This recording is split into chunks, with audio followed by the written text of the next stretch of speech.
He hasn't performed for years. My name's Jonathan Walker. I'm 46 years old, and I'd been managing client relationships at Ironwood Forge for 8 years when my boss Bradley Fletcher said those words to human resources. I sat there in the conference room in Phoenix, Arizona, watching him slide falsified performance reports across the mahogany table like he was dealing cards in some rigged game. The fluorescent lights hummed overhead while Bradley painted me as dead weight. 8 years of building relationships, securing contracts, keeping clients happy. 8 years of working weekends, taking calls at midnight, making sure Ironwood Forge's manufacturing clients felt like family. Bradley made it sound like I'd been collecting paychecks for showing up late and leaving early. These reports clearly demonstrate a pattern of declining performance, Bradley continued, his voice steady as granite. The human resources director, a woman named Patricia Young, nodded along like she was watching a nature documentary. Missed deadlines, client complaints, failure to meet revenue targets. Every word was a lie, but I kept my mouth shut. Patricia flipped through the papers, her reading glasses perched on her nose. This is concerning, Jonathan. The documentation shows consistent underperformance over the past 18 months. I knew what those papers said because I'd seen my real performance reviews. The ones locked in Bradley's office showed a different story. Client retention rates at 96%. Revenue targets exceeded by 30% each quarter.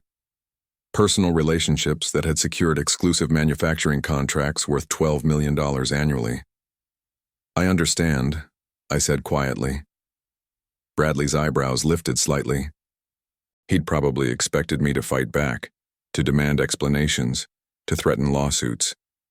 Instead, I just sat there, hands folded on the table, watching him dig his own grave. Given the severity of these performance issues, we have no choice but to terminate your employment effective immediately, Patricia announced. She pushed a folder toward me.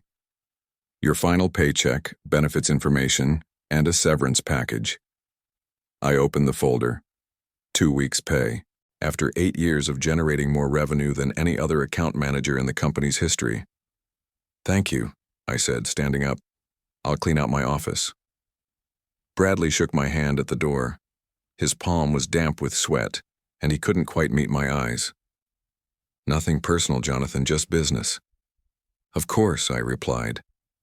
As I walked toward my office, I pulled out my phone and scrolled through my contacts. 38% of Ironwood Forge's total revenue came from clients who called me directly, who trusted me personally, who'd followed me through 3 different companies over the past 15 years. Bradley had just fired the one person who stood between the company and financial disaster. He didn't know it yet, but the clock was already ticking.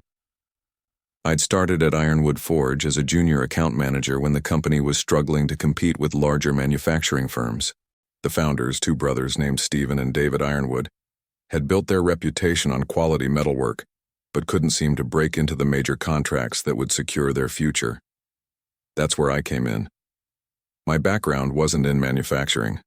I'd spent my 20s in construction, learning how different materials behaved under stress, understanding what contractors needed before they knew they needed it. When I transitioned into sales, I brought something most account managers didn't have. I actually understood what our clients were building. The first major contract I landed was with Westfield Construction, a company that needed custom steel frameworks for a series of high-rise projects. Instead of just quoting prices, I spent 3 days on their job sites, watching their crews work, identifying bottlenecks in their supply chain. When I presented our proposal, it wasn't just about steel beams. It was about delivery schedules that matched their construction timeline, quality specifications that would pass inspection on the first try, and pricing that made their bids competitive. That contract led to others. Westfield recommended us to Morrison Engineering. Morrison introduced us to their network of contractors. Within 2 years, I'd built relationships that generated millions in revenue. Bradley Fletcher joined the company 3 years later as my supervisor.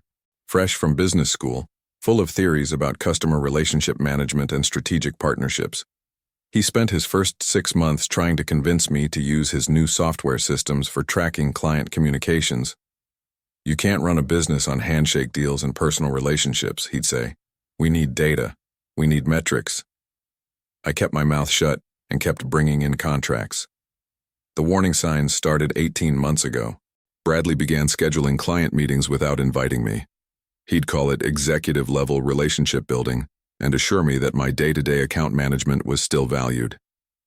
Then he started copying himself on all my client communications, claiming it was for transparency and oversight. Last year, during our annual review process, Bradley asked me to prepare detailed reports on each of my client relationships, contact histories, contract renewal dates, decision-maker profiles, competitive positioning. He called it institutional knowledge preservation. I should have known what he was planning. The signs were there.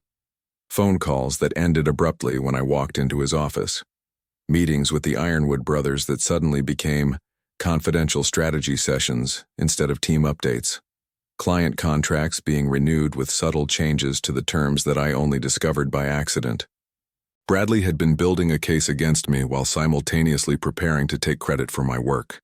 He'd documented every client relationship I'd built, every process I'd developed, every competitive advantage I'd created. Then he'd falsified performance reports to make it look like I was the problem. Now he'd have to manage those relationships himself. The realization hit me while I was packing my office. Not anger exactly, more like clarity. I was loading files into a cardboard box when my phone buzzed with a text from Robert Chen at Westfield Construction. "Hey Jonathan, got a weird call from your boss today. Something about transitioning account management. What's going on?" Then another text, this one from Lisa Morrison. "Bradley Fletcher just introduced himself as our new primary contact. Did you get promoted?" And another from Tony Rodriguez at Phoenix Steel. "Some guy named Bradley called about renewing our contract. Told him I only work with you. Should I be concerned?" I sat down heavily in my chair and looked around the office I'd occupied for 8 years. Photos with clients at job site groundbreakings. Thank you cards from contractors whose projects had finished ahead of schedule. A plaque from the Arizona Construction Alliance recognizing Ironwood Forge as Supplier of the Year for 3 consecutive years. Bradley thought he could slide into my relationships like changing drivers on a highway. He had my client files, my contact lists, my documented processes. What he didn't have was 8 years of building trust, one conversation at a time. I picked up my phone and started making calls. "Robert, it's Jonathan Walker. I need to let you know that I'm no longer with Ironwood Forge." "What? Why? We've got 4 projects starting next month." "I understand you'll be working with Bradley Fletcher going forward. He's very capable." I kept my voice neutral. "I just wanted to thank you for all the business over the years." A long pause. "Jonathan, you've saved our ass more times than I can count. If you're not there, we need to talk about our options." I made the same call to Lisa Morrison, to Tony Rodriguez, to every major client I'd worked with over the past 8 years. I didn't badmouth Bradley or Ironwood Forge. I didn't try to poison the well. I simply informed them of the change and thanked them for their business. By the time I finished the last call, my phone had 14 missed calls from Bradley. That night, I sat in my apartment with a beer and a legal pad, writing down everything I knew about Ironwood Forge's client relationships. Not the information in my files, but the real knowledge that couldn't be documented. Which clients were considering expanding their operations? Which ones were unhappy with their current suppliers? Which contracts were coming up for renewal and what it would take to keep them? Bradley had the paperwork. But relationships aren't paperwork. I opened my laptop and started typing a resignation letter that I'd never send, just to get my thoughts in order. By midnight, I had something better. A business plan. The phone rang. Bradley's name on the caller ID. I let it go to voicemail and went to bed. Tomorrow, I'd start building something new. 3 weeks after my termination, I got a call from Stephen Ironwood. "Jonathan, I need to understand what happened here," he said. His voice was tight, frustrated. "Bradley showed me your performance reports, but our numbers don't make sense." I was sitting in a coffee shop in downtown Phoenix reviewing business plans for the consulting firm I was planning to launch. "What kind of numbers, Mr. Ironwood?" "Revenue numbers, client retention, Bradley said you'd been underperforming, but we've had 6 contract cancellations since you left. Morrison Engineering terminated their agreement yesterday, said they couldn't work with anyone except you. I sipped my coffee and chose my words carefully. Bradley has access to all my client files. He should be able to maintain those relationships. That's what he keeps telling me. But the phone calls I'm getting suggest otherwise. Robert Westfield called this morning, said Bradley doesn't understand their project timelines and quoted them prices that make no sense. Stephen Ironwood wasn't asking me to come back. Not yet. He was fishing for information, trying to understand why his company was hemorrhaging clients. I could have told him exactly what was happening.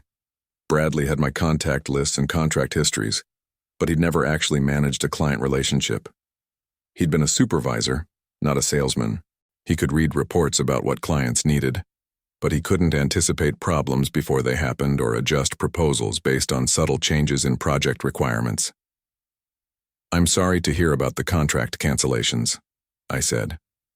Jonathan, level with me. Did Bradley fabricate those performance reports? There it was, the question I'd been waiting for. Stephen Ironwood was smart enough to recognize that something didn't add up, but he was also cautious enough to ask for confirmation before making accusations. I think you should review my actual client files, I said. Not the performance summaries Bradley prepared, but the original contract documentation.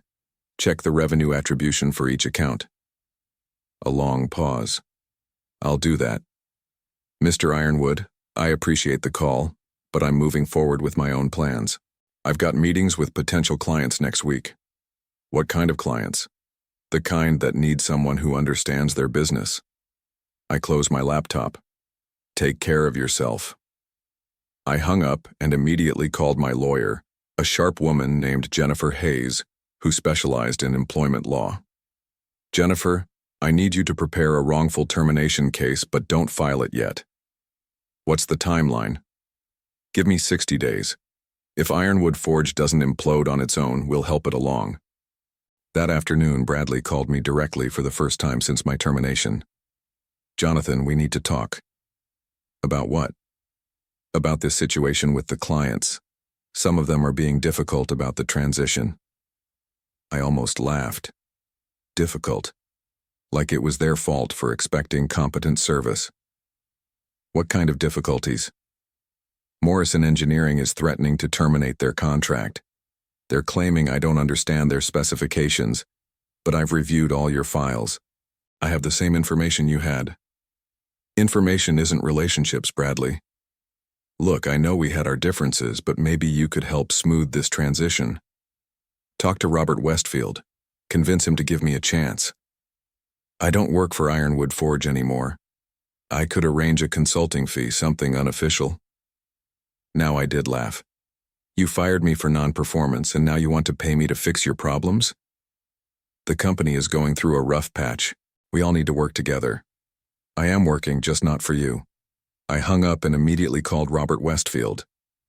Robert, it's Jonathan Walker. I wanted to follow up on our conversation from last week. Jonathan, thank God. This Bradley guy is driving me crazy. He quoted us 40% higher than our usual rate and wants to change our delivery schedule. What kind of delivery schedule? Monthly shipments instead of weekly. Says it's more efficient for inventory management. I shook my head. Bradley was trying to optimize for Ironwood Forge's convenience instead of understanding that Westfield needed weekly deliveries to maintain their construction timeline. Robert, I'm starting my own consulting firm. I'd like to discuss representing your material procurement needs. You mean finding us a new supplier? I mean finding you the right supplier for each project. Sometimes that might be Ironwood Forge. Sometimes it might be someone else. When can we meet? 2 months after my termination, I received a call from Patricia Young in Human Resources. Jonathan, I need to ask you some questions about your employment at Ironwood Forge. I was in my new office, a small space I'd rented in downtown Phoenix while building my consulting practice. 3 clients so far, all former Ironwood Forge customers who'd followed me to independent representation. What kind of questions, Patricia? The kind that could result in legal action against the company. Her voice was strained. I've been reviewing your employment file in response to some complaints we've received. Complaints? From clients, and from the Ironwood brothers. They're claiming that Bradley Fletcher provided falsified performance documentation when we terminated your employment. I leaned back in my chair. Finally, I found discrepancies between the performance reports Bradley submitted and the actual client revenue data. Significant discrepancies. What kind of discrepancies? According to our financial records, you were personally responsible for 38% of total company revenue over the past 3 years. Bradley's reports claimed you were underperforming and costing the company money. 38%. I'd known my accounts were valuable, but I'd never calculated the exact percentage. Bradley had fired the employee who generated more than a third of the company's revenue. Patricia, I documented all my client relationships and contract details. Those files should still be available. That's part of the problem. Some of those files have been altered. Contract attribution has been changed to show Bradley as the primary account manager. Client communication logs have been edited. I felt something cold settle in my stomach. Bradley hadn't just falsified performance reports. He'd been systematically rewriting history to position himself as the architect of my success. When did these changes occur? The digital timestamps show modifications over the past 18 months, always during evening hours or weekends when Bradley would have had private access to the system. 18 months. The same time frame when Bradley had started inserting himself into my client relationships and asking for detailed documentation of my processes. Patricia, I need you to understand something. Those clients didn't choose Ironwood Forge because of competitive pricing or superior technology. They chose us because of personal relationships built over years of reliable service. Bradley can't replicate that by changing computer files. I'm beginning to understand that. She paused.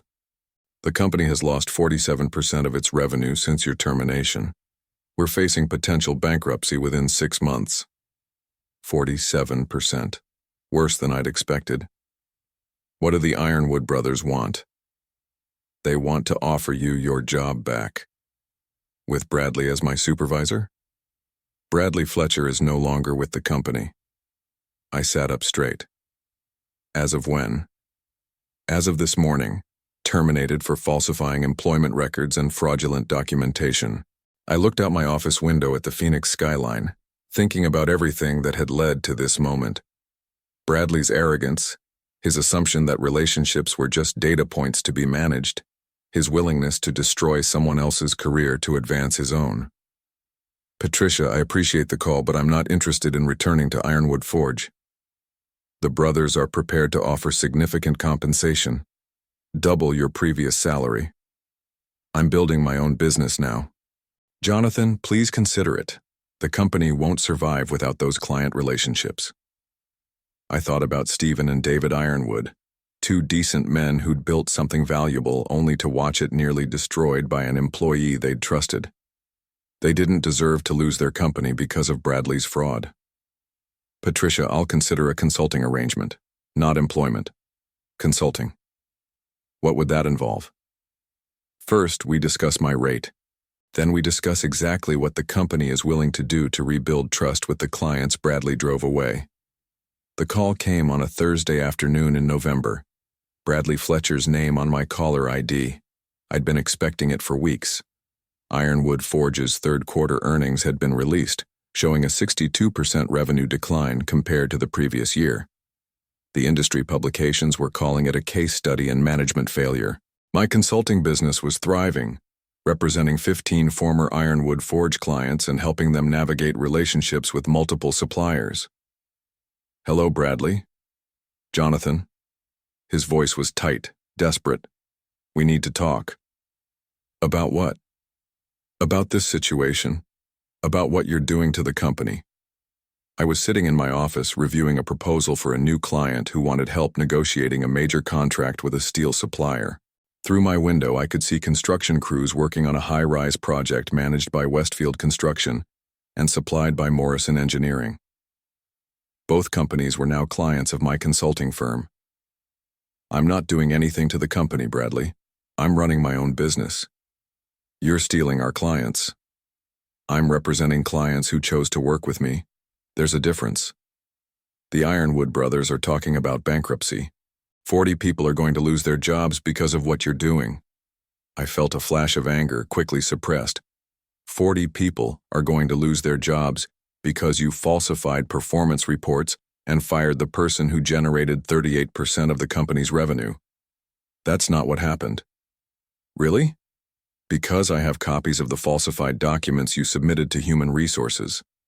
I also have the original client files showing revenue attribution before you altered them. A long silence. What do you want, Jonathan? I want you to admit what you did. I was protecting the company. Your relationship-based approach wasn't scalable. We needed systems, processes, documented procedures. You needed to take credit for someone else's work. Look, the company is in trouble, real trouble. The Ironwood brothers are considering a bankruptcy filing. They've asked me to reach out to you. I almost laughed. They asked you? The person they fired for fraud? I'm working as a consultant now, helping with transition planning. What kind of transition planning? Asset liquidation. Client relationship transfers. They want to know if you'd be willing to facilitate client communications during the dissolution process. For what compensation? They're prepared to offer you significant terms. Triple your previous salary plus a $200,000 signing bonus. Triple salary plus a $200,000 bonus to help salvage the mess Bradley had created. Bradley, let me explain something. I don't need Ironwood Forge anymore. I have my own business. I represent clients who trust me personally, not because of the company name on my business card. The industry is talking, Jonathan. People know what you're doing. They're calling it revenge. They're calling it business. You're destroying lives. Stephen Ironwood built that company from nothing. David mortgaged his house to keep it running during the recession. They don't deserve this. You're right. They don't deserve what you did to them. I hung up and immediately called Stephen Ironwood. Mr. Ironwood, it's Jonathan Walker. I understand Bradley Fletcher called me on your behalf. Jonathan, we're desperate. The company won't survive another quarter without those client relationships. I'm prepared to help, but not the way Bradley suggested. What do you mean? I mean, I'm prepared to acquire Ironwood Forge's remaining assets and client contracts, cash purchase, full employment protection for your current staff. You want to buy the company? I want to build something better. The meeting was scheduled for 2 p.m. on a Tuesday at Ironwood Forge's conference room. Stephen and David Ironwood, Patricia Young from Human Resources, their bankruptcy attorney, and Bradley Fletcher, who'd somehow convinced them he should be part of the negotiations. I walked in carrying a single folder and a cashier's check. Gentlemen, Patricia. I took a seat across from Bradley, who couldn't quite meet my eyes. I understand the company is considering my acquisition offer. Stephen Ironwood looked exhausted, dark circles under his eyes, stress lines that hadn't been there 8 months ago. Jonathan, we appreciate your interest, but the terms you're proposing are unprecedented. Which terms specifically? Full employment protection, assumption of all current contracts, and a purchase price that exceeds our current market valuation. I opened my folder and pulled out a detailed financial analysis. According to these projections, Ironwood Forge will be profitable within 18 months under competent management. The current difficulties are entirely attributable to management failures, not market conditions. Bradley leaned forward. Jonathan, you can't seriously believe that one person's departure caused all these problems. I looked at him for the first time since entering the room. Bradley, I've spent the past 6 months analyzing exactly what happened here. Would you like me to share my findings? His face went pale. I pulled out a second document. Client retention analysis, revenue attribution by account manager, timeline of contract cancellations correlated with management transitions. I slid the papers across the table. The data tells a very clear story. David Ironwood picked up the papers and started reading. His expression changed as he absorbed the information. This shows that Bradley's falsified reports directly caused the termination of the employee responsible for retaining our most valuable clients. That's correct. Stephen Ironwood looked at Bradley. You told us Jonathan was costing the company money. I had to make difficult decisions, Bradley said. The numbers supported my assessment. What numbers? I pulled out another document. The fabricated performance reports you submitted to Human Resources? Or the original client files you altered to remove my name from contract documentation? Bradley stood up abruptly. I don't have to listen to this. Actually, you do. I opened the folder wider. Because Patricia Young has already provided these documents to the Arizona Attorney General's office as evidence of employment fraud. The room went silent.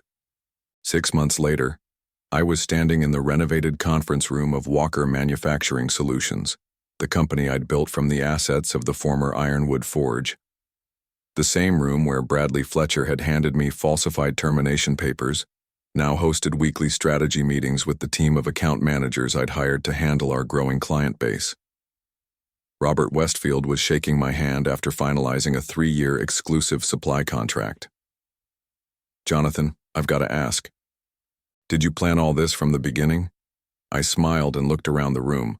42 employees, all retained from the original Ironwood Forge, plus 15 new hires to handle expansion. Revenue up 90% from the previous year. Client satisfaction scores higher than ever. I planned to build something better. Through the conference room windows, I could see construction crews working on projects supplied by our materials, managed by our logistics team, supported by relationships built on trust rather than falsified documentation. Bradley Fletcher had faced criminal charges for employment fraud and document falsification, receiving a suspended sentence and 5 years of probation after pleading guilty to avoid jail time. His professional certifications had been revoked, his reputation in the manufacturing industry permanently destroyed, and his attempt to start his own consulting firm had failed when potential clients discovered his history of fraudulent reporting. The Arizona Attorney General's office had used his case to implement new oversight requirements for employment documentation, ensuring his name would forever be associated with one of the most publicized examples of management fraud in state business history. His personal finances had been devastated by legal fees and civil settlements, while his marriage had ended when his wife learned about the systematic deception that had characterized his professional life. I walked to the window and watched the sunset paint the Phoenix sky in shades of gold and red, understanding that authentic relationships and genuine value always triumph over those who mistake manipulation for leadership.